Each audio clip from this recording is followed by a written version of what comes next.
Buen día a todas y a todos. Sean bienvenidos a esta nueva edición del Seminario Permanente de la Red de Innovación Educativa 360, Perspectivas y Estrategias para la Nueva Realidad Académica.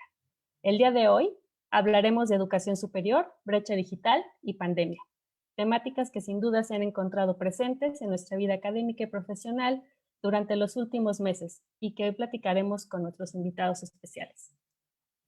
Recordemos que la RIA 360 está integrada por la Benemérita Universidad Autónoma de Puebla, el Instituto Politécnico Nacional, el Instituto Tecnológico y de Estudios Superiores de Monterrey, la Universidad Anáhuac, México, la Universidad Autónoma Metropolitana, la Universidad Autónoma de Nuevo León, la Universidad de Guadalajara, la Universidad Iberoamericana y la UNAM, por supuesto. A nombre del equipo de la Red de Innovación Educativa 360, que hacen posible este evento, les damos la más cordial bienvenida a nuestros ponentes que nos acompañan el día de hoy y a quienes me permito presentar a continuación. Tenemos aquí con nosotros a la doctora Marina Kryskowski-Laxage, quien es coordinadora de tecnologías para la educación, antes Habitat Puma, donde lleva a cabo la coordinación y desarrollo de proyectos de formación docente en el uso educativo de TIC, evaluación de habilidades digitales, diseño y desarrollo de ambientes digitales de aprendizaje, en colaboración con otras entidades, además de la UNAM. Gracias, doctora Marina, por acompañarnos el día de hoy. Muchas gracias, Tania. Gracias. También nos acompaña el maestro Chadwick Carreto Arellano, quien es director de Educación Virtual en el Instituto Politécnico Nacional.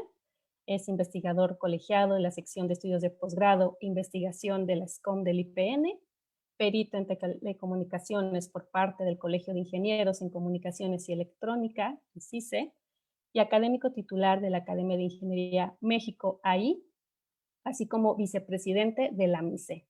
Maestro Chadwick, le agradecemos su presencia en este panel el día de hoy. Tania, muchísimas gracias por la invitación. Un saludo.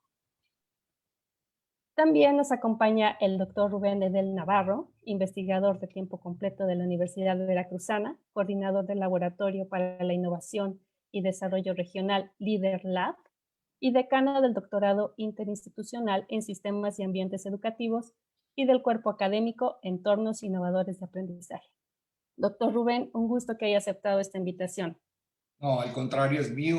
Buenos días a todos. Muy bien. Estimados ponentes, les reitero cuál es la dinámica en este webinar. Tendremos inicialmente 3 rondas de preguntas. Para cada una de estas rondas, ustedes contarán con 4 minutos para exponer sus planteamientos.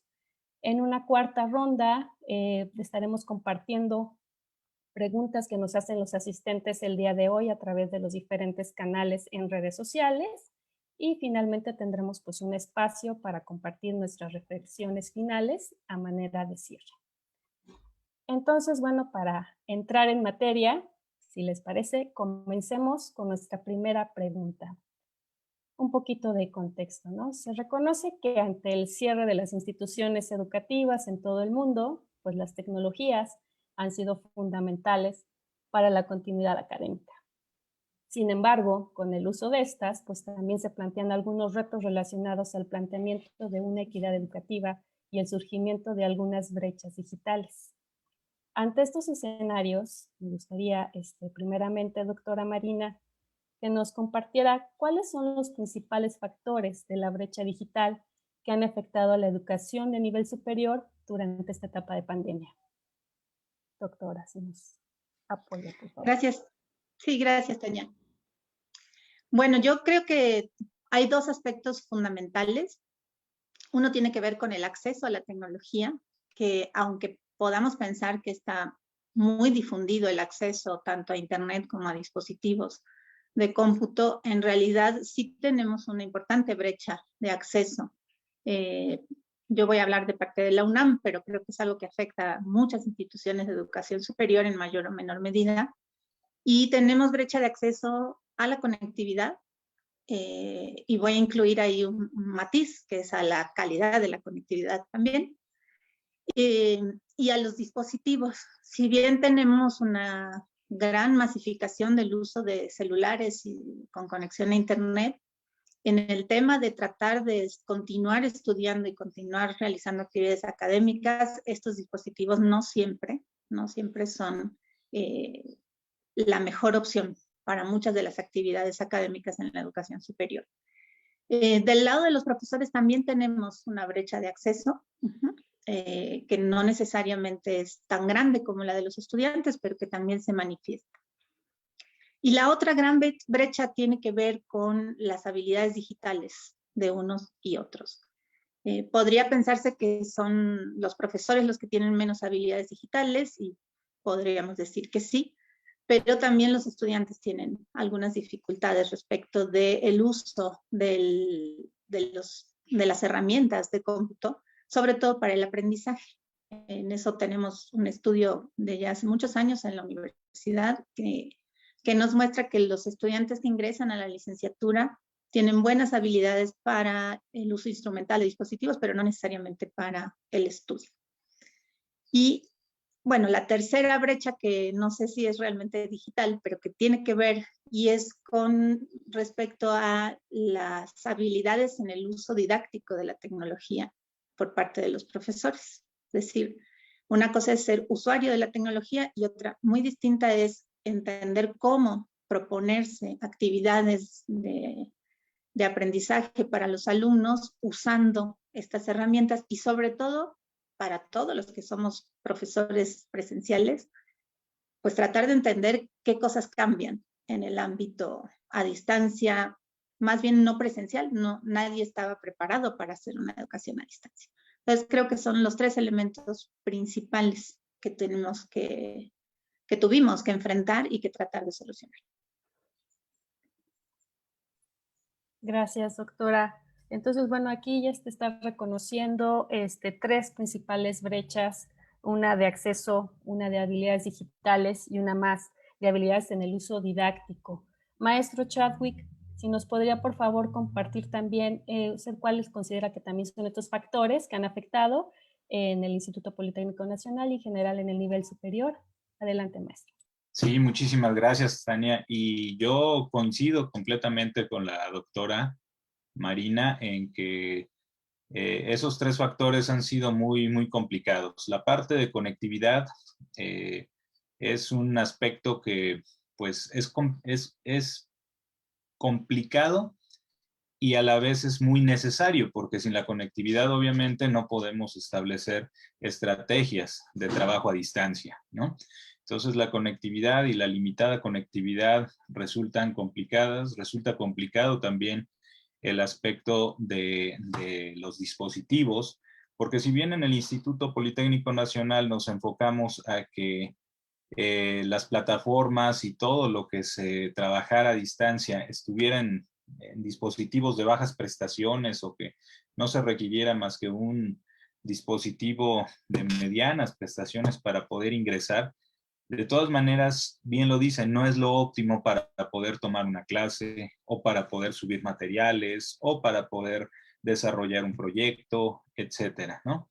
Y si a eso le sumamos la problemática económica que llevan también muchos de nuestros alumnos, porque ustedes saben que el Instituto Politécnico Nacional es una institución con un espíritu y un carácter social totalmente y que atiende a las familias más desprotegidas del país, pues ese factor también económico incide en todo lo que es un aspecto para poder obtener una conectividad de calidad y un equipamiento también necesario para poder trabajar a distancia.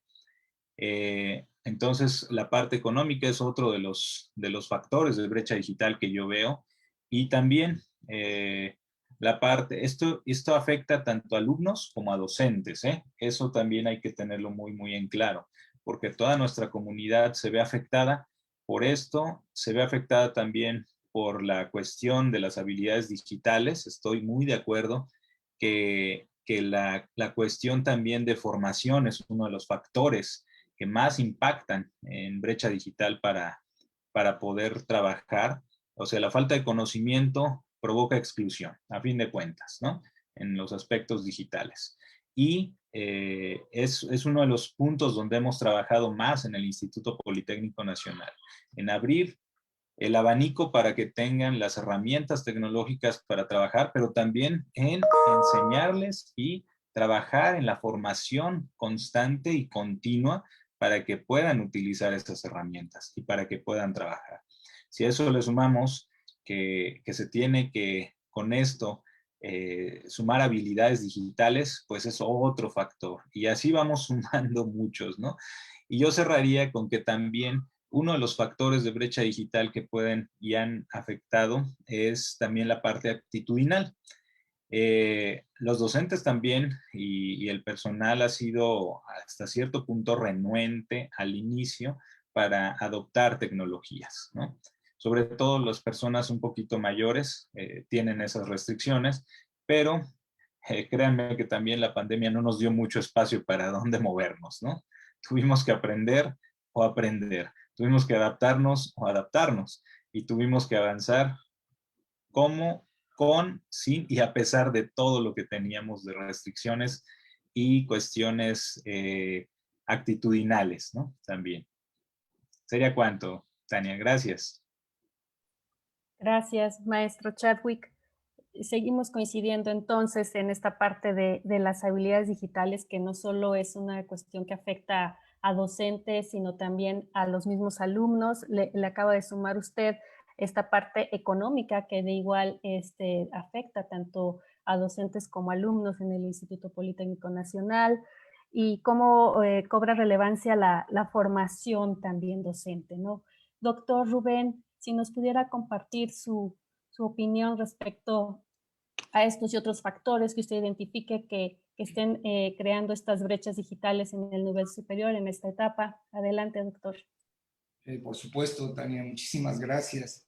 Miren, antes que nada, yo quiero agradecer a la Red de Innovación Educativa por la oportunidad de estar con mis colegas, con Chadwick y con Marina, discutiendo este tema. Yo concuerdo con ellos, evidentemente. El tema de la brecha digital es un fenómeno multifactorial y cada uno de los factores que han identificado ellos son pertinentes. A mí me gustaría abrirle el Zoom y hablar de la educación superior a nivel nacional. Después le cierro el Zoom en la siguiente pregunta a la Universidad Veracruzana y decir lo que se ha dicho en torno a esta afectación por la pandemia en la educación superior y de manera particular en la brecha digital. Los factores asociados con la brecha digital son los mismos antes y después de la pandemia, ¿ok? O sea, tenemos un excelente pretexto para hablar de ellos, que es la pandemia, pero son exactamente los mismos. Yo quiero abrir el Zoom y ponerlo en dos nada más, ¿ok? Vengo en oferta el día de hoy. El primero de ellos tiene que ver con el aseguramiento y acceso a la educación superior de calidad, con o sin pandemia, ¿eh? ¿Sí? ¿A qué me refiero? A que todo esto que decimos, que parecerían lugares comunes, no lo son, de que la pandemia ha sido un megáfono, ha sido un altavoz, ¿no? Ha sido una caja de resonancia para colocar, fíjense, para colocar en su justa dimensión lo que representa la tecnología en las organizaciones educativas, ¿no? La tecnología nos ha estado gritando durante 30 años para qué sirve en la educación. Y durante 30 años la hemos ignorado. Tuvo que venir una pandemia para decir, ah, caray, entonces sí es importante la tecnología, pero no es lo único, ¿no? ¿De acuerdo? Entonces, si yo pongo el foco en el aseguramiento y acceso a la educación superior de calidad, yo empezaría diciendo que contar con una plataforma tecnológica institucional per se, ¿sí? Que no nos va a asegurar el logro de los aprendizajes esperados, ¿ok? Esto de, porque tenemos una plataforma, ya nos movimos a un modelo híbrido, es un fatal error. Y que fue lo primero que salieron a declarar los directivos, rectores, y que estuvimos viendo en los diarios de circulación nacional e internacional, ¿no? Yo cada vez que escuchaba, nos movemos a la modalidad híbrida, decía yo, bueno, ¿alcanzarán a dimensionar lo que están declarando? ¿No? Esa es una, ¿ok?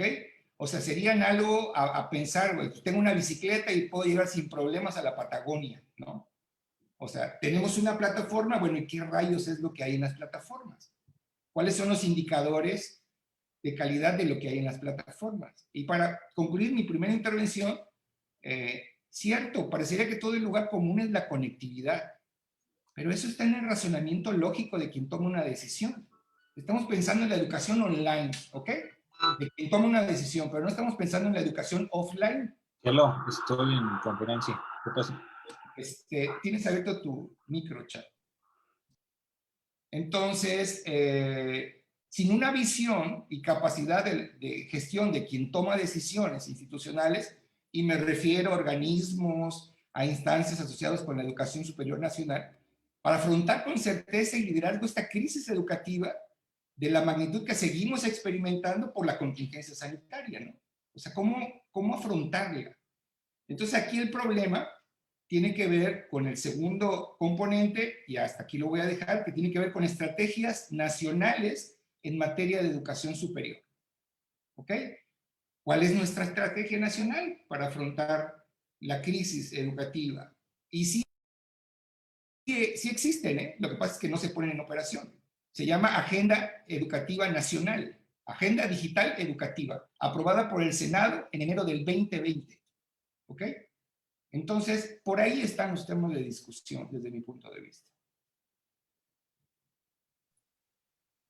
Gracias, doctor. Entonces aquí ya nos abrió el panorama también, hacemos zoom, ¿no? Y vamos viendo esta perspectiva nacional, este problema de la brecha, también reconociéndolo como multifactorial, en donde, como bien menciona el doctor, ¿no? El establecer una plataforma no nos encamina inmediatamente al logro de aprendizajes, ¿no? Vamos a ver qué se están haciendo en estas instituciones en las que ustedes se desempeñan. Doctora Marina, si nos pudiera compartir, derivado de la pandemia, ¿qué estrategias se han llevado a cabo para minimizar los efectos de esta brecha que ya se están reconociendo aquí en este panel, por favor? Gracias, Tania. Bueno, yo creo que así, concretamente, pues la UNAM ha hecho muchas acciones tratando de, pues, minimizar estas brechas, ¿no? No es algo, es, digamos, como tratar de salir al quite en el momento, en la crisis, ¿no? Pero, pues, como bien dice Rubén, esto tiene un alcance mucho mayor que tiene que ver con, primero, reconocer las debilidades de la educación superior, que creo que es, como bien dijiste, es un megáfono la pandemia para mostrarnos que hay cosas que tenemos que arreglar, ¿no? En el sentido concreto, pues la UNAM hizo muchas acciones, por supuesto, de apoyo a estudiantes, sobre todo para el acceso a la conectividad y a los dispositivos. Se hicieron varios programas de becas solamente de conectividad, con módems que se les entregaron a los alumnos, o de un dispositivo con chip de datos para poder trabajar, una tableta. Se crearon centros de acceso en la ciudad para que en semáforo amarillo pudieran acudir a trabajar los estudiantes. Lamentablemente el semáforo amarillo brilló por su ausencia casi, ¿no? Hasta ahorita. Se hicieron muchísimas acciones locales, es decir, la UNAM es muy grande y como universidad grande tiene una población muy grande. Es muy difícil atender una población grande y heterogénea, y cada escuela, cada facultad hizo sus propias acciones, por ejemplo, ¿no? Tanto de atención a alumnos como de formación docente, y también hubo acciones centralizadas, sobre todo apuntando a la formación de profesores, a darles apoyo para poder transitar a lo que bien se llamó la educación remota de emergencia, que no es una educación superior a distancia y no es un plan, es una estrategia de trabajo frente a la crisis, ¿no? En ese sentido, creo que sí, la UNAM trabajó muchísimo, sigue trabajando, se sigue dando apoyo a los profesores, y se están haciendo otros proyectos que van más allá, en el sentido que dice Rubén, de analizar qué es un modelo híbrido. En eso estamos trabajando. ¿Qué significaría para la UNAM moverse a un modelo híbrido? ¿Qué es lo que se necesita más allá de la infraestructura? En esta pelea que entraron en los periódicos los rectores, ¿no? De tengo 90,000 aulas virtuales. No, yo tengo 55,000, ¿no? Yo tengo tantas. Mi opinión es que nosotros tenemos alrededor de 35,000 y eso es demasiado y no nos dicen nada. Y que en realidad lo que tenemos que trabajar es qué significa enseñar a través de medios tecnológicos, que efectivamente lo venimos trabajando hace 30 años, pero la pandemia nos da la gran oportunidad de demostrar que es necesario. Y en ese sentido, pues sí hay otros proyectos dentro de la universidad que están trabajando más allá, ¿no? Tanto en este sentido de formación como del análisis curricular que se requiere para poder ver, bueno, qué cosas se necesita trabajar cara a cara, qué cosas se necesita trabajar cara a cara pero presencialmente, y qué cosas sí se pueden trabajar a través de actividades asincrónicas donde estamos organizados pero no necesitamos estar en el mismo espacio virtual al mismo tiempo. Yo creo que es por ahí el camino que estamos abriendo y que va a llevar mucho tiempo. No es tan sencillo decir, bueno, ahora trabajamos a distancia, ¿no? La tentación normal es la de pues seguir haciendo lo mismo que hacías en el aula y ahora hacerlo por Zoom, Meet o lo que sea. Y eso es fabuloso, el mal resultado, digamos, ¿no? Que nos habla de que no se puede trasladar así nomás y que tenemos que trabajar muchísimo por ver un modelo de trabajo híbrido que realmente produzca aprendizaje. Muy bien, doctora Marina, gracias por sus reflexiones y por compartir lo que desde la UNAM se ha estado trabajando para hacer frente a esta educación de emergencia, y un poquito ya nos está compartiendo como los retos que va a representar esta transición a modelos híbridos y el análisis curricular que también ya se está mencionando, cómo trasladar estos elementos de cara a cara y cuáles serían asíncronos. Maestro Chadwick, si nos gusta, por favor, compartir desde el Instituto Politécnico Nacional cuáles han sido las estrategias también, ¿no?, que se han implementado con el fin de acortar los efectos de esta brecha. Adelante, maestro. Sí, muchísimas gracias, Tania. Efectivamente, y como bien dijo Edel hace un rato, pues todos estos aspectos y problemáticas de brecha digital no son nada nuevo. Esto es problemática que viene ya de mucho tiempo, situaciones a las que hemos tenido que estarnos enfrentando continuamente y que se atenuaron mucho en esta pandemia, pero que, por ejemplo, en el Instituto Politécnico Nacional ya se venían trabajando. Hace aproximadamente 2 años y medio, más o menos, se empezó o se implementó un proyecto de educación 4.0 a través de una agenda estratégica de transformación institucional, la cual nos permitió ir aproximándonos a un esquema de trabajo académico e institucional más enfocado al aspecto de trabajar con una educación más flexible, más adaptable, más autogestiva, a una educación que empezara a cubrir los aspectos de una nueva sociedad, de una nueva industria, de un nuevo esquema de trabajo profesional para todos nuestros egresados. Y entonces ahí nos fue moviendo a empezar a vencer varias de las brechas digitales que ya se presentaban. La parte, por ejemplo, de capacitación y formación, pues ya se empezó a trabajar desde hace mucho tiempo con capacitación constante, formación. Ahí la DEFIE tuvo un papel muy importante. Y eso también permitió que nuestros docentes pues no estuvieran también tan desprotegidos a la hora de entrar a un esquema de educación a distancia y ahora a un esquema que se viene, que es una educación un poco más híbrida, ¿no? Entonces, la formación ha sido uno de los factores, uno de los puntos que se han trabajado mucho en el Instituto Politécnico Nacional, generando también lo que comentábamos de habilidades digitales por medio de este aspecto de educación 4.0, se movió a que se pudieran desarrollar estas habilidades y que empezáramos a proyectar hacia un alumno más consciente de su propio conocimiento, de poder empezar a generar su propio conocimiento, a ser más autogestivo, etcétera. Y eso rompiendo el aspecto de la brecha digital, de desarrollar más estas habilidades digitales. Claro, la parte de conectividad es una de las cuestiones más complicadas. Ahí el instituto, pues también, y al igual que la UNAM, implementó becas, dio apoyos en computadoras, laptops, se establecieron convenios de colaboración con la SECTEI para poder hacer uso de las plazas públicas de conectividad, de los espacios abiertos como los espacios pilares, etcétera, etcétera, donde se pudiera generar lugares de conexión o donde los alumnos pudieran ir a tener cierta conectividad con buen ancho de banda y tuvieran pues algunas características de conectividad buenas, cuidando siempre los aspectos de seguridad y salubridad, ¿no?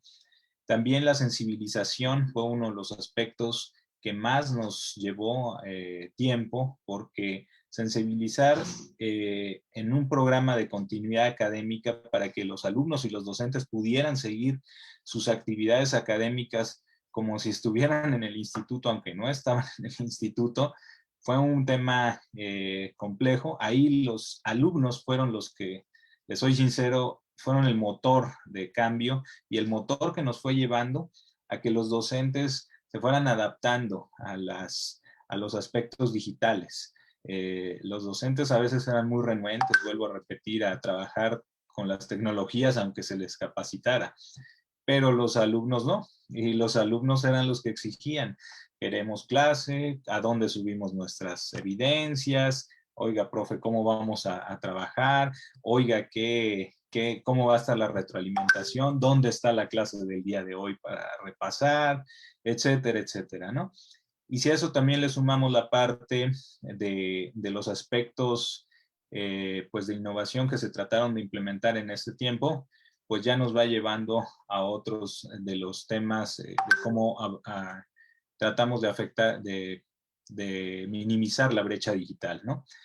Un punto también importante es que nos enfocamos en los aspectos psicológicos y también los aspectos de resiliencia de nuestros alumnos y de nuestros docentes, para enseñarles a trabajar con tiempos, a entender que esta modalidad y esta forma de trabajar en línea y a distancia pues es otra cosa e implica otra forma de operar y también otra visión y dicen por ahí un cambio de chip, ¿no? Pero es otra forma de ver cómo dar las clases, cómo estructurarlas y cómo trabajar con ellas. Entonces, todo eso fue un poco las estrategias que se llevaron a cabo para minimizar pues los efectos de la brecha digital en este tiempo. Gracias. Gracias, maestro. Muy bien. Doctor Rubén, ya se ha compartido las experiencias de estas dos instituciones, ya hemos hablado de cómo afectan tanto a docentes y alumnos y las estrategias que se han implementado. Traemos a la mesa esta parte también de la dimensión socioafectiva, la resiliencia y cómo desde el punto de vista de cada institución pues se han abordado estas problemáticas. Si nos pudiera ahora usted, por favor, compartir lo mismo, pero contextualizado a la Universidad Veracruzana, ¿cómo se ha trabajado para minimizar estos efectos de la brecha digital? Gracias, doctor. Sí, Tania, con gusto. Miren, prácticamente a partir de la pandemia, cada institución tomó sus propias decisiones y actuaron como sus paradigmas les dieron a entender, ¿no? O sea, ahí enfrentamos la pandemia con nuestros recursos y la Universidad Veracruzana no fue la excepción. O sea, yo creo que la pandemia puso en su justa medida todo en relación con la tecnología y los servicios educativos, pensando como una organización educativa. Y pues se utilizaron imaginarios, ¿no? El primer imaginario que se utilizó fue relacionado con la capacidad tecnológica instalada. Y yo creo que eso sucedió en todas las instituciones de educación superior. ¿Qué tenemos tecnológicamente hablando para dar respuesta? ¿Y qué nos permitiría lograr, ¿no? Digo, si nos metemos a la reflexión seria al respecto de las universidades, de las instituciones de educación superior, pues no nos resultaría extraño porque están altamente cuestionadas en relación con su pertinencia y respuesta social las instituciones, ¿no? Y no solamente en la pandemia. ¿Qué se hizo en la Universidad Veracruzana? En este razonamiento, en este shock, ¿no? Social, dijimos, vamos a eficientar el empleo de las plataformas tecnológicas disponibles, ¿no? O sea, el clavo ardiente fueron las plataformas tecnológicas, de ahí nos agarramos. Pero, oh sorpresa, cuando nos agarramos de la tecnología nos damos cuenta de que no precisamente hay calidad en la tecnología, o lo que ofrecemos a través de la tecnología, ¿no? Y luego otro tema, ¿sí? que ingresa es también la conectividad de dispositivos que tenían nuestros estudiantes, porque nosotros tenemos una geografía muy complicada, ¿no? Estamos a lo largo de casi 800 kilómetros de litoral, o sea, dispersos en 5 regiones. Entonces, la universidad es muy complicada, la veracruzana, ¿no? Como tal. Y lo primero que pensamos fue en el bienestar de nuestros estudiantes. Si ya con la pandemia tenían ciertos niveles de estrés para estar preocupados, para estar tensionados, pues no íbamos a meterles mayor estrés en relación a su conectividad. Y la mayor preocupación, y así se externó, fue flexibilizar los niveles de exigencia de la participación o de la interacción de los estudiantes con sus experiencias educativas. Es decir, establecer comunicación con ellos por cualquier medio posible, por cualquier medio factible, y no obligarlos a estar conectados a una plataforma, a la plataforma institucional que era Edimos, ¿no? Que es Edimos. Entonces, esto yo creo que fue una de las primeras acciones, y bueno, primeramente preocupados por saber que estarían bien, ¿no?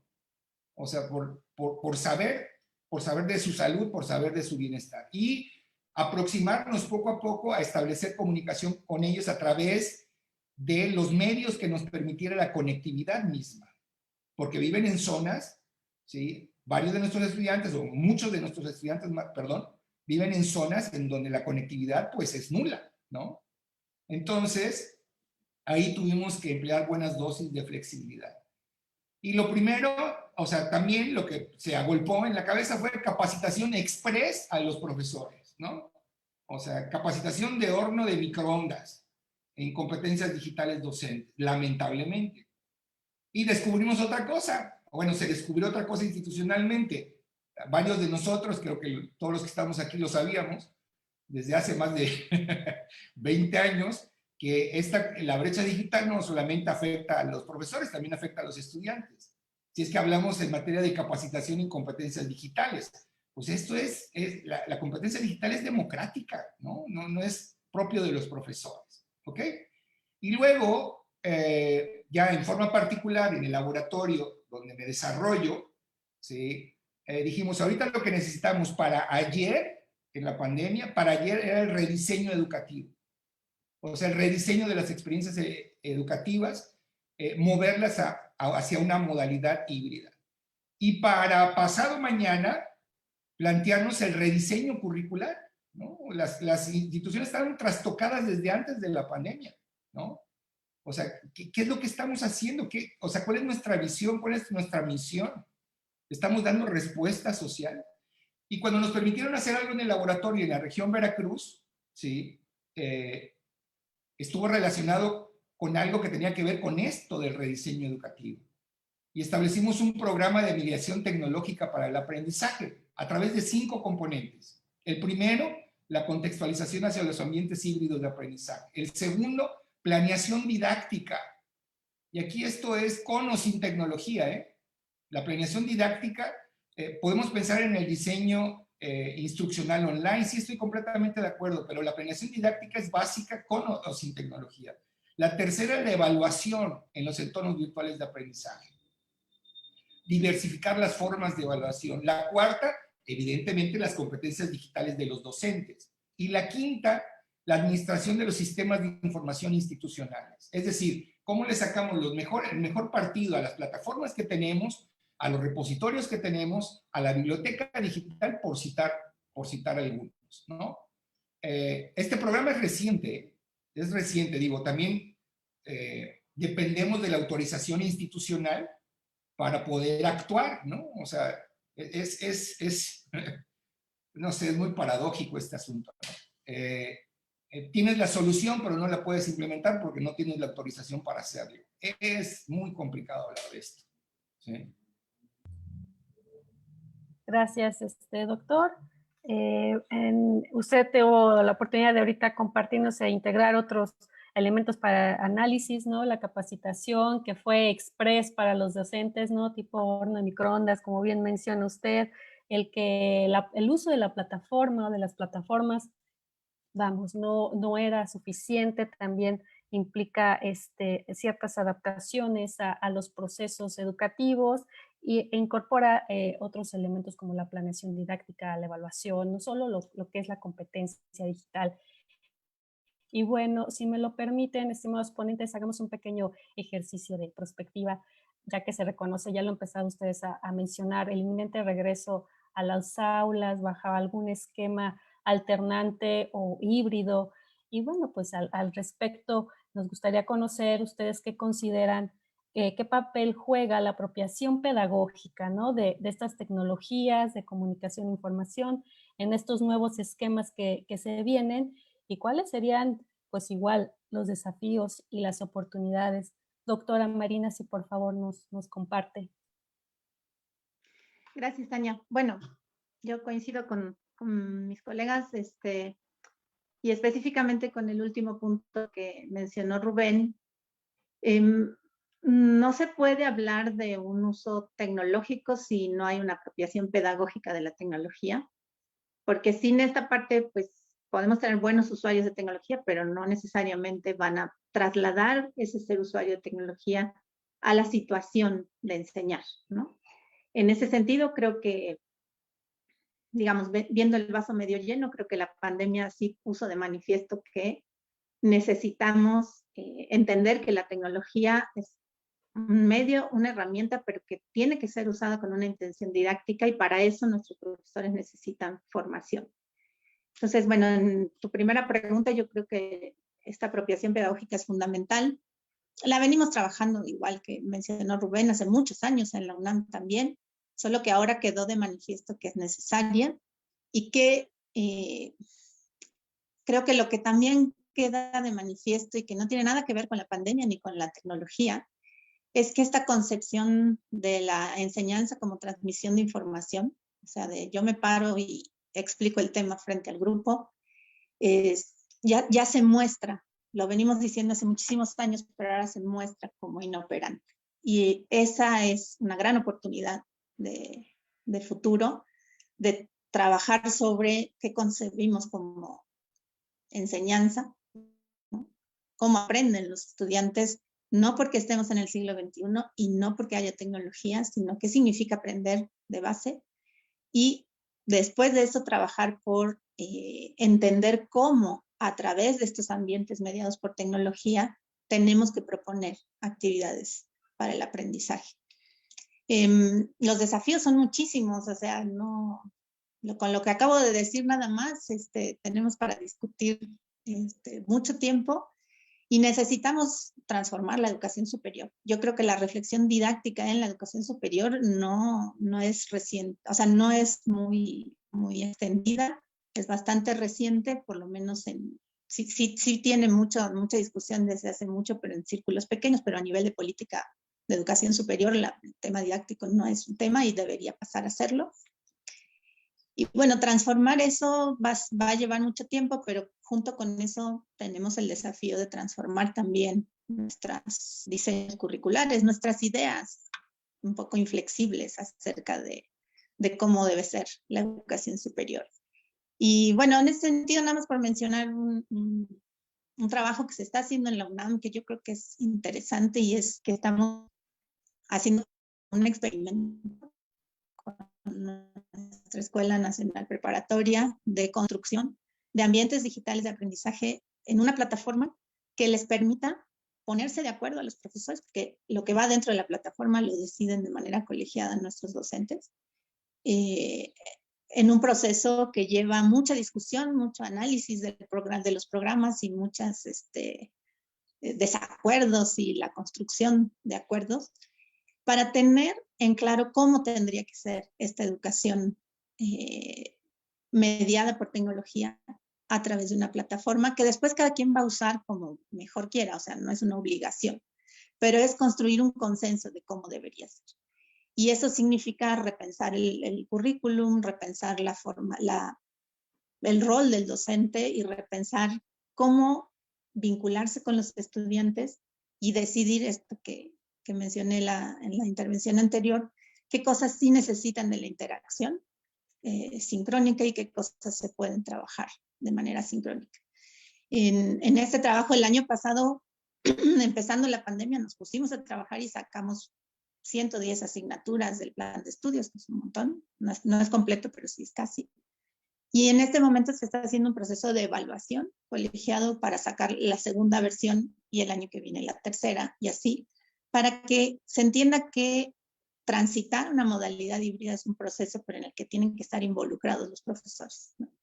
Y tienen que participar y tienen que pues, equivocarse, por supuesto, y van a sufrir porque todo lo que desestabiliza nuestras propias estructuras y nuestras convicciones y nuestro saber hacer de 30 años atrás, pues produce incomodidad, pero de eso se trata aprender, ¿no? De transformarse. Entonces, bueno, desafíos tenemos muchísimos. Podría hablar durante 2 horas de los desafíos, que además nada nos asegura cómo vamos a regresar. Lo que estamos intentando hacer es tener a disposición elementos para poder regresar, si es que regresamos, o para poder seguir a veces presencial, a veces a distancia, o lo que el futuro nos presente, y seguir con la formación docente para no tener que caer en estos modelos de educación de formación express, y que toda la comunidad vaya avanzando hacia la integración y la apropiación tecnológica. Pero sabemos que esos procesos son lentos, ¿no? Y que, pues sí, los desafíos son de largo plazo, pero yo espero que esto sí ayude a la transformación de la idea de la educación superior, sobre todo de que, pues enseñar no es pararse y hablar frente al grupo. Ya con eso yo estaría como muy contenta de que se haya producido un cambio.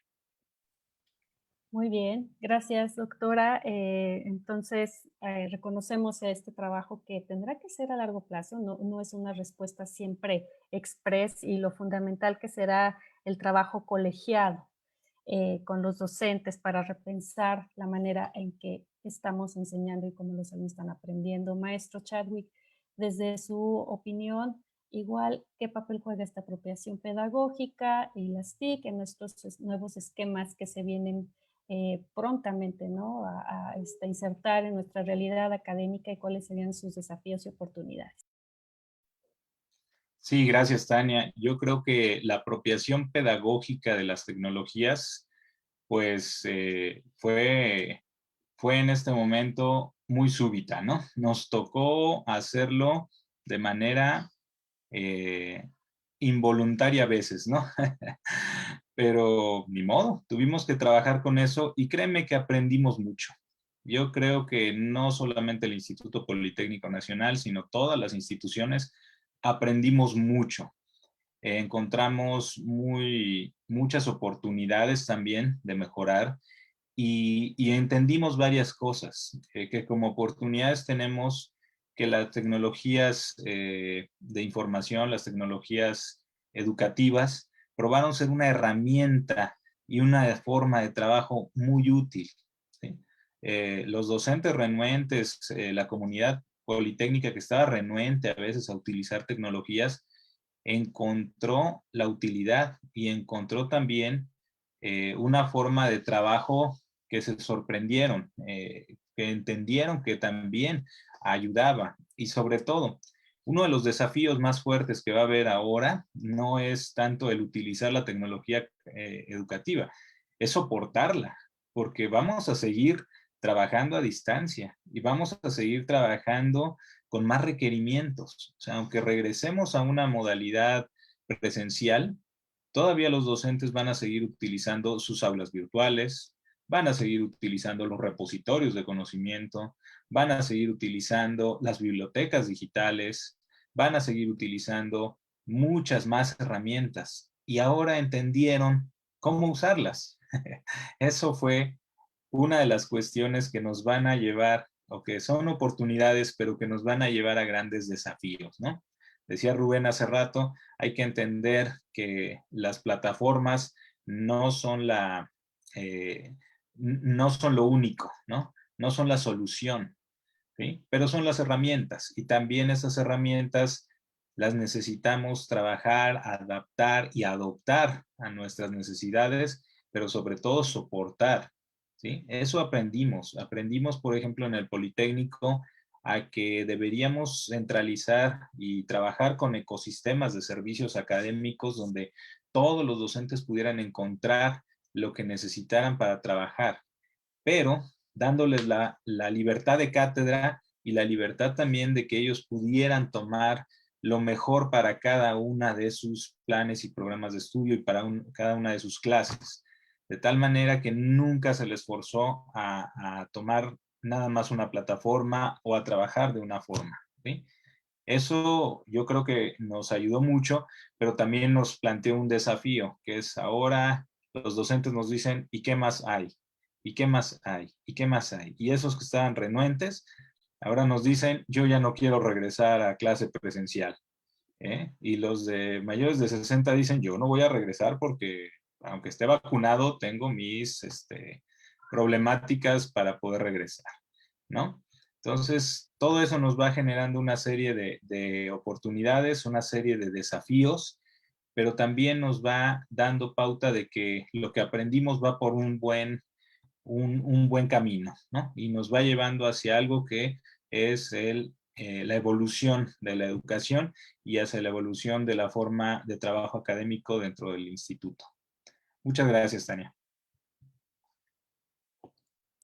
Gracias, maestro Chadwick.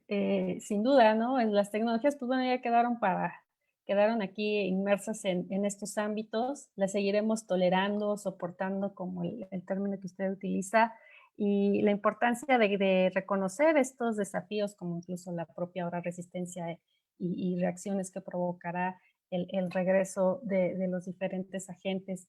Doctor Rubén, si nos pudiera usted compartir también su perspectiva respecto a esta apropiación pedagógica y estos escenarios futuros que ya se ven también muy cercanos en cuanto a esquemas híbridos o alternantes en la formación y sus desafíos y oportunidades. Por favor, doctor. Sí, la apropiación tecnológica, si respondemos cuál es el papel que juega, es un papel nodal, ¿no? Es un papel medular el que juega la apropiación pedagógica o la usabilidad pedagógica de las tecnologías en el ámbito de la educación superior. Aquí los retos y desafíos, tenemos aliados para los retos y desafíos. Anteriormente comentaba acerca de la Agenda Digital Educativa aprobada por el Senado en enero del 2020. La Agenda Digital Educativa es muy clara, o sea, tiene 5 ejes rectores la Agenda Digital Educativa. Palabras más, palabras menos tienen que ver con la construcción de una cultura digital en el sistema educativo nacional, la formación de profesores, la conectividad, la investigación y la producción de contenidos digitales. Ahí está nuestra estrella polar que nos puede dirigir para poder abordar esto. No van a dejar mentir mis colegas, porque he tenido la fortuna de colaborar con ambos, desde la Asociación Nacional de Universidades e Instituciones de Educación Superior, desde la NUYES. Arrancamos 3 mesas, justo también en enero del 2020, Chuck coordinó una de ellas, su servidor coordinó el de competencia digital docente, Marina participó en la mesa con nosotros. Y lo primero que nos planteamos es, vamos a ponernos de acuerdo qué significa la competencia digital docente, ¿no?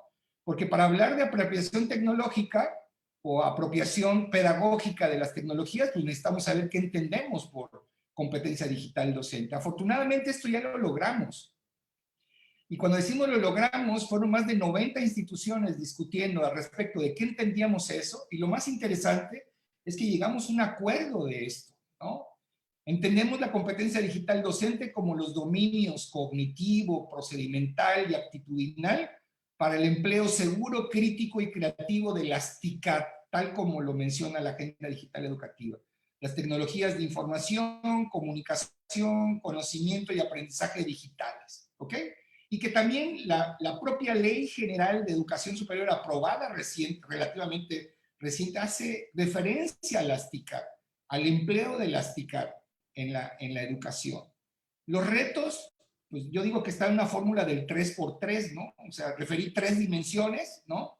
3 dimensiones que tienen que ver con la cognición, la parte procedimental y la parte actitudinal, ¿sí? El desafío está en la apropiación relacionada con las destrezas, saberes, conocimientos, habilidades de pensamiento, tanto de profesores como de estudiantes, pero el desafío también es procedimental.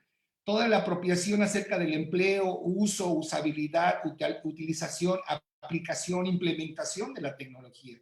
Pero no usabilidad desde el punto de vista tecnológico, sino usabilidad pedagógica. Y hay modelos de usabilidad pedagógica de la tecnología, por ahí su servidor tiene un libro escrito al respecto, y actitudinales también, porque esto no es de generaciones, esto no es de edades, ¿no? Esto no es de si eres modelo 80, si eres modelo 70, si eres modelo 60, esto no jala así. Tiene que ver en relación a apropiación en virtud de los actos, conductas, disposición, comportamiento, aceptación de la tecnología. ¿Ok? Entonces, yo creo que esos serían los 3 grandes desafíos que tendríamos en materia de competencia digital docente, que están íntimamente relacionados con la apropiación tecnológica de la tecnología. Muchas gracias, doctor, por esta importante reflexión que nos comparte. Esta fórmula 3x3, ¿no? De los desafíos en lo cognitivo, en lo procedimental y también en lo actitudinal. Creo que es algo en lo que coincidimos los que se encuentran aquí presentes. Y bueno, vamos a dar paso ahora sí a las preguntas que nos han estado compartiendo nuestros asistentes a través de los diferentes canales. Les comento que nos mandan saludos desde República Dominicana, desde Honduras, desde Costa Rica, desde Chilpancingo Guerrero, desde Puebla, desde Hidalgo, desde Guadalajara y hasta desde Tijuana. Así que muchas gracias por estarnos acompañando el día de hoy. Y aquí hay una pregunta que va dirigida a la doctora Marina. Nos preguntan si usted está hablando de una multimodalidad de la enseñanza superior.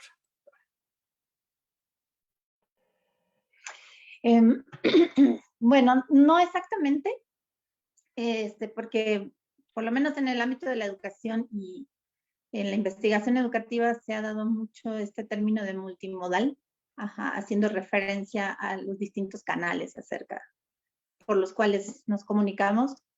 Y pues no me estaba refiriendo a eso precisamente, a pesar de que, por supuesto, todas las interacciones que hacemos ahora alrededor de las actividades de aprendizaje y utilizando medios tecnológicos nos abren las posibilidades de múltiples medios, ¿no? De modalidades múltiples.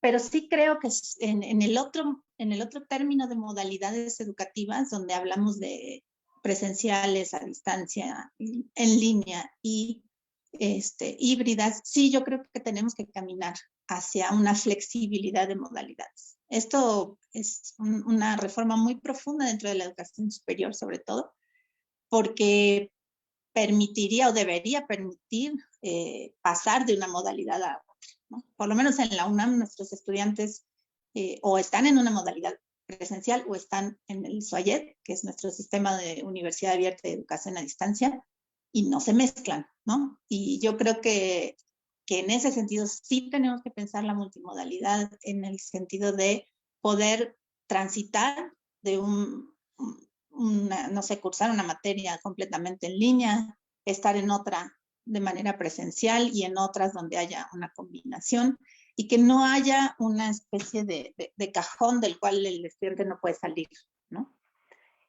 Claro que esto implica reformas en muchas cuestiones de administración escolar que son complejas, pero sí necesitaríamos pensar en no tener estas cosas rígidas por múltiples razones. Una de las cosas que aprendimos también en esta emergencia educativa es que pues para muchos estudiantes es mucho mejor no tener que trasladarse hasta la escuela. Así como otros lo sufrieron muchísimo, muchos dijeron, pues, estoy durmiendo 3 horas más, ¿no? O tengo 3 horas más disponibles de mi vida que antes perdía en el transporte.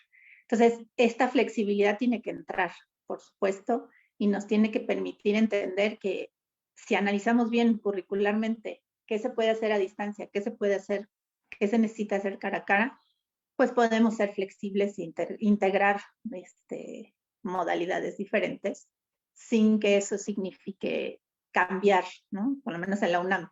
Uno se puede pasar del presencial al SUAYED, pero no al revés, ¿no? Entonces, bueno, si entendí bien la pregunta, sí sería multimodal en ese sentido. Gracias, doctora.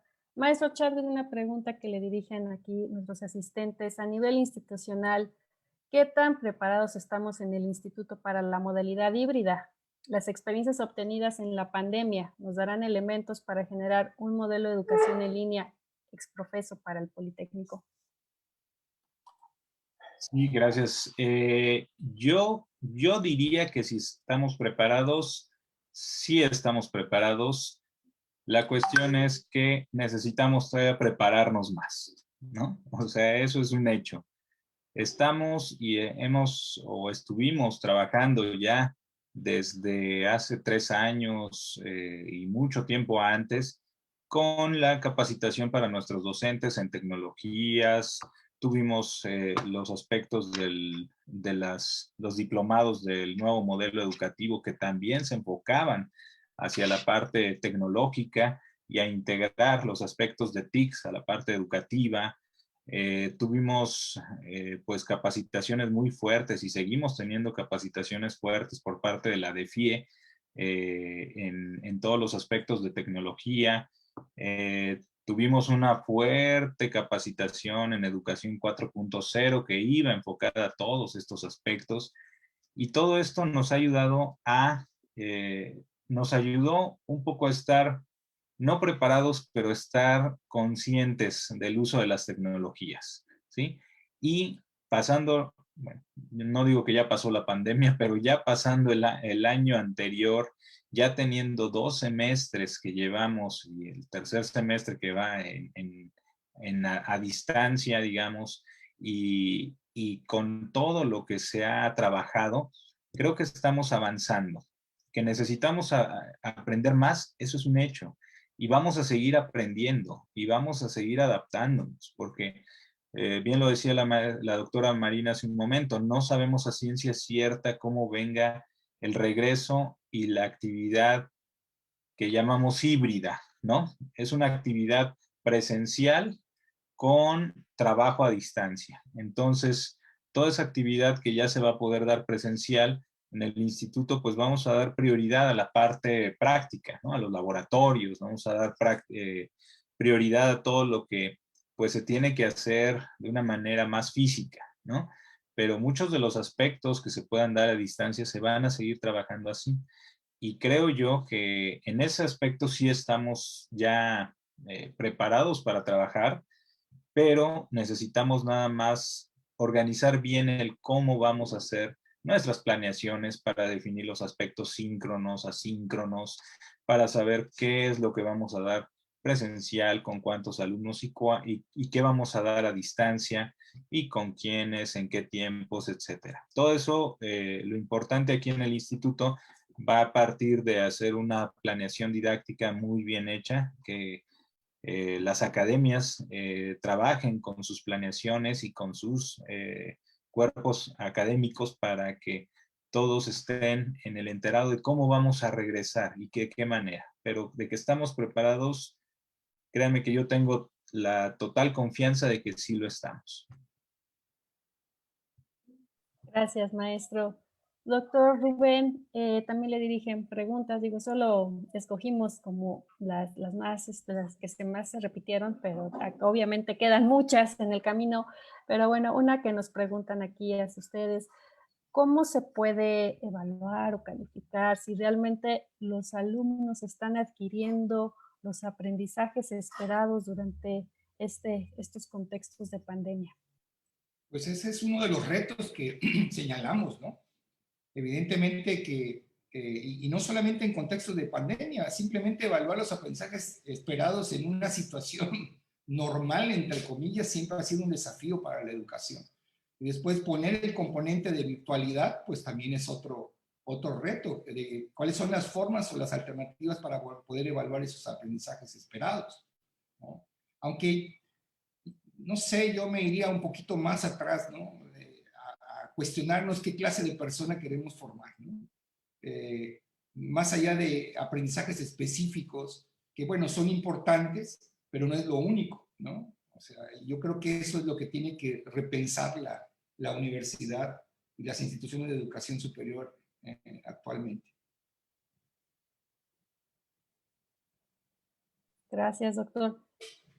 Estamos acercándonos ya a la recta final de este seminario. La charla se ha puesto pues bastante interesante. Les pediría entonces dar unas reflexiones finales a cada de uno de ustedes. Para ello tenemos pues ya un poco de tiempo. Doctora Marina, si gusta empezar, tendríamos 2 minutos, por favor, para compartir sus reflexiones. Gracias. Sí, muchas gracias. Bueno, yo lo primero que quisiera como compartir es que pues me da mucho gusto escuchar a mis colegas. Creo que tenemos coincidencias muy importantes. La más importante, creo yo, es que los tres hablamos de planeación didáctica como un eje fundamental de todo lo que vaya a suceder, independientemente de la pandemia. Es como la clave del éxito de cualquier proyecto educativo. Que la tecnología llegó para quedarse ahora sí.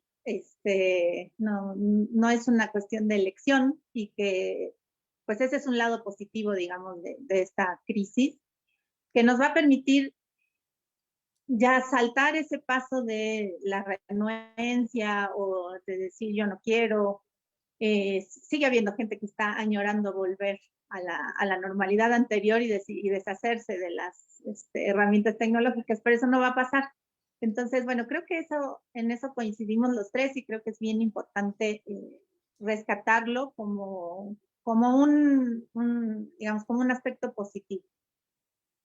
Y bueno, mi reflexión final sería en torno a que, pues sí nos falta mucho camino.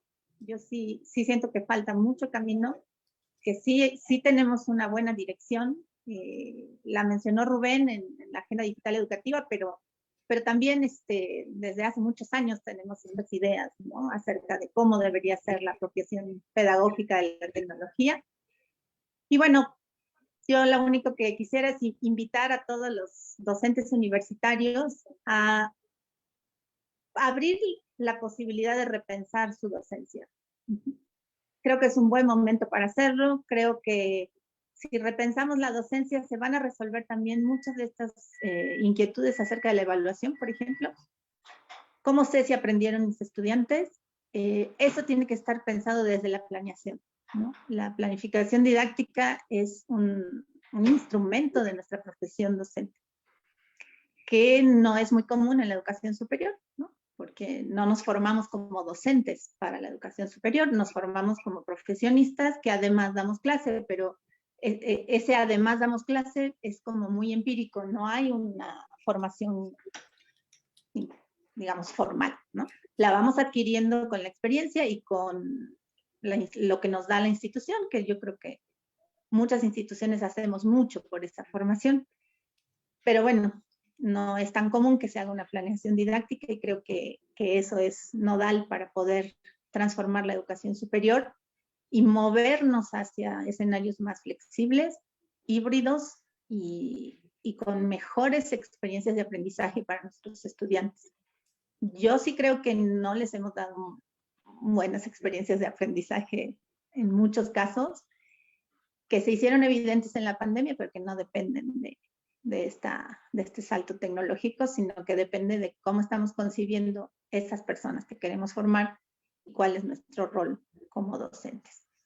Entonces, bueno, esa sería mi reflexión final, que, repito, es para invitar a todos a pensar en estos temas. Muy bien, muchas gracias, doctora Marina. Maestro Chadwick, por favor, sus reflexiones finales. Muchas gracias, Tania. Pues antes que nada, igual que la maestra, la doctora Marina, es un gustazo participar aquí con estas dos instituciones hermanas de gran tradición, de gran abolengo, y que aportan mucho a todos los aspectos académicos y de investigación e innovación en el país, ¿no? Un abrazo a la UNAM, un abrazo a Veracruz, la Universidad Veracruzana, y un abrazo a ustedes, compañeros, colegas, por tan distinguida participación. Y yo cerraría la reflexión comentando que efectivamente para poder vencer las brechas digitales todavía nos queda un largo camino, ¿eh? No vamos a poder vencer todas estas brechas digitales de la noche a la mañana. Hemos trabajado mucho, todas las instituciones, en ir venciendo las problemáticas que tenemos al interior de nuestras instituciones y también al exterior, y hemos avanzado en muchas de las soluciones. También hemos trabajado mucho en común y en contacto y en colaboración. Hemos creado grupos donde las instituciones pues empiezan a hermanarse, y algo que hemos aprendido también es a colaborar muy fuerte, porque ahorita sí entendimos que pues aquí no es de llaneros solitarios, ¿no? Las instituciones que no trabajan en conjunto, que no colaboran y que no avanzan de manera conjunta y de la mano, pues tienen que repetir todo e irse por las piedritas, irse de una manera más fuerte y caerse muchas veces en los mismos hoyos que ya pasamos todos, ¿no? Entonces, eso también se ha aprendido, se ha avanzado en esos sentidos, pero nos falta mucho también. O sea, las brechas digitales estamos resolviendo algunas y están surgiendo otras. Estamos avanzando, pero también el horizonte nos está mostrando otra serie de problemáticas. Y ahí lo que nos queda como instituciones educativas es tener esa conciencia, esa flexibilidad y esa apertura también para que podamos ir resolviendo todo esto de la mejor manera, con los mejores medios que tengamos a nuestro alcance, y pensando obviamente que cada reto significa también una oportunidad de aprender. Entonces, muchas gracias por el tiempo, muchas gracias por el espacio, y estamos a sus órdenes en el Instituto Politécnico Nacional, en la Dirección de Educación Virtual y en la Dirección de Formación e Innovación Educativa, que son nuestros anfitriones en esta reunión. Muchas gracias, Tania. Un abrazo a todos, doctora Rubén. Gracias. Gracias, maestro Chadwick.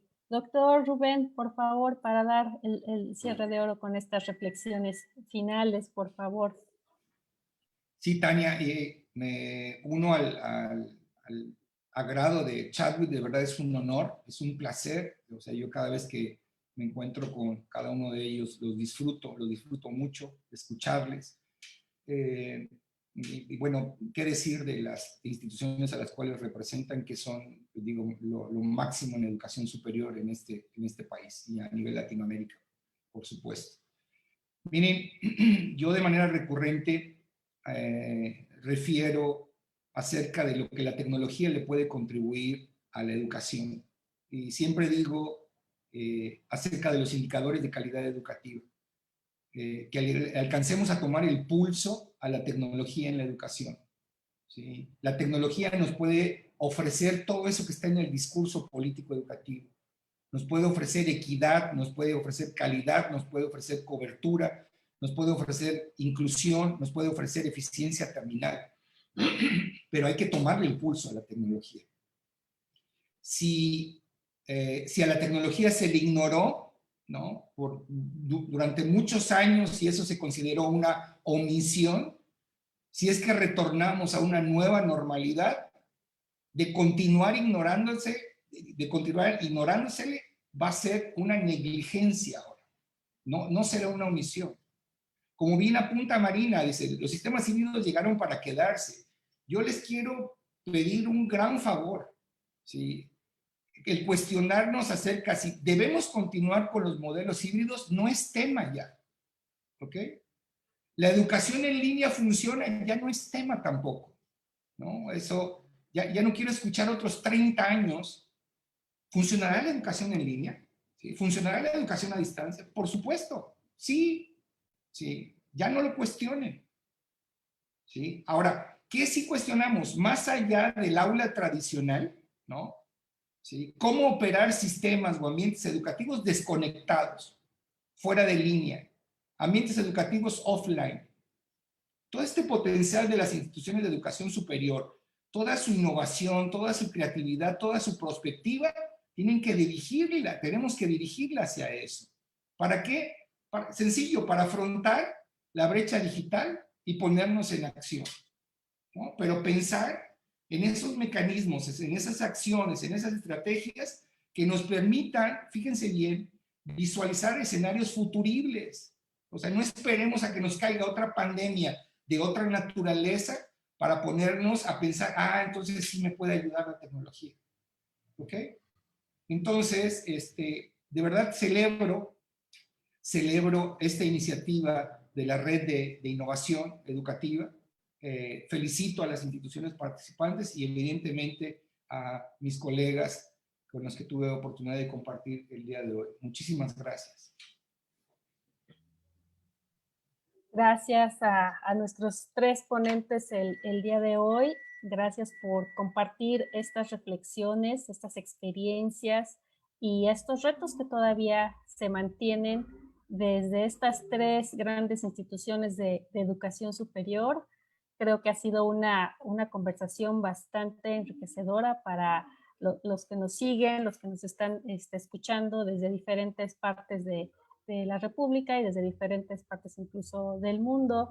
Es una conversación necesaria que seguramente daría para seguir analizando y reflexionando, pero que desafortunadamente nos tenemos ahorita que despedir momentáneamente. Seguiremos platicando de estos y otros aristas importantes ante todos estos retos que se han detonado pues a partir de estos cambios de paradigmas, pero que evidentemente lo que sí podemos reconocer es que se seguirán presentando, ¿no? Que ahorita fue el pretexto la pandemia, ahorita fue el pretexto la educación de emergencia, pero que la educación definitivamente se sigue transformando y la tecnología, como ya bien han reconocido varios de ustedes, pues se queda, ¿no? Y ahora es importante seguir pensando en cómo contribuye la tecnología, cuál es ese uso pedagógico y esta apropiación que se está realizando con ella y garantizar esta calidad educativa, ¿no? Como bien reconoce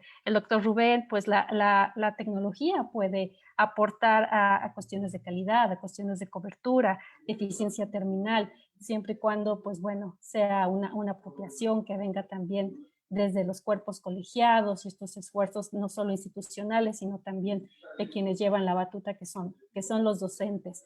Y sin perder de vista a los alumnos, que también son como un motor y una fuerza que nos están detonando todos estos cambios. Y qué tipo de personas estamos formando, que también es otra de las reflexiones muy importantes que se compartieron el día de hoy. Y pues sin más, estaríamos cerrando este webinar, agradeciendo por supuesto a la red de innovación y seguiremos, esperemos vernos pronto en algún otro espacio, coincidir y seguir conversando. Muchas gracias a todos los que nos acompañaron el día de hoy. Nos estaremos viendo pronto. Hasta luego. Hasta luego. Muchas gracias.